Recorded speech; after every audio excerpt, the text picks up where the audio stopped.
সিরাজগঞ্জে প্রাইভেট কারের চাপায় একজন নিহত ও ৪ জন আহত হয়েছেন। সদর উপজেলার কাশিয়াহাটা এলাকায় প্রাইভেট কারটি নিয়ন্ত্রণ হারিয়ে রাস্তার পাশে থাকা দোকানে ঢুকে পড়লে এই দুর্ঘটনা হয়।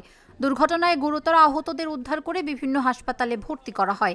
আহতদের একজনকে এনায়েতপুর খাজা ইউনুস আলী মেডিকেল কলেজ হাসপাতালে নেওয়া হলে কর্তব্যরত চিকিৎসক তাকে মৃত ঘোষণা করেন। নিহত হাফিজ সদর উপজেলার বনবাড়িয়া গ্রামের নুরু মিয়ার ছেলে। জানা যায়, শুক্রবার ভোরে শহর থেকে আসা প্রাইভেট কারটি অতিরিক্ত গতিতে চলছিল। এ সময় গাড়ির ভেতর থেকে উচ্চস্বরে গান বাজনা ও যাত্রীদের মাতলামি দৃশ্য দেখা যায়।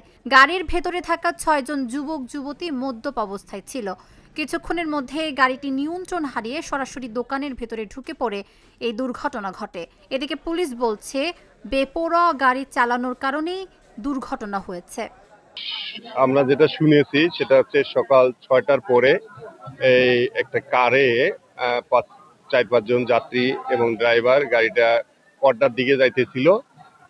এই কুশিয়াহাটা এখানে দুইটা দোকানের সামনে দুজন স্থানীয় লোক ফজরের নামাজ পড়ে এসে চা খাওয়ার জন্য বসেছিল। এই গাড়িটা তার নিয়ন্ত্রণ হারিয়ে দুইটা দোকানে আঘাত করে দোকানের মধ্যে ঢুকে যায়।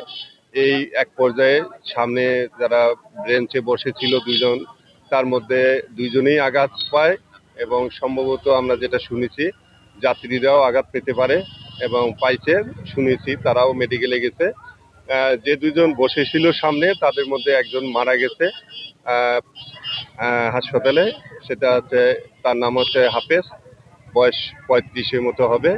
আর একজন আছে আহত আমিরুল, তাকে উন্নত চিকিৎসার জন্য ঢাকা প্রেরণ করা হয়েছে আমরা শুনেছি। যাত্রীদের মধ্যে যারা আহত হয়তো বা থাকতে পারে তারাও চিকিৎসা নিচ্ছে। এলাকার পরিবেশ স্বাভাবিক আছে, মোটামুটি রোড অবরোধ আছে।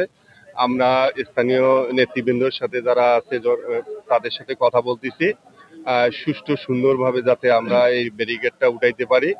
স্থানীয় লোকজনের কিছু দাবি দেওয়া আছে, আমরা কথা বলতেছি।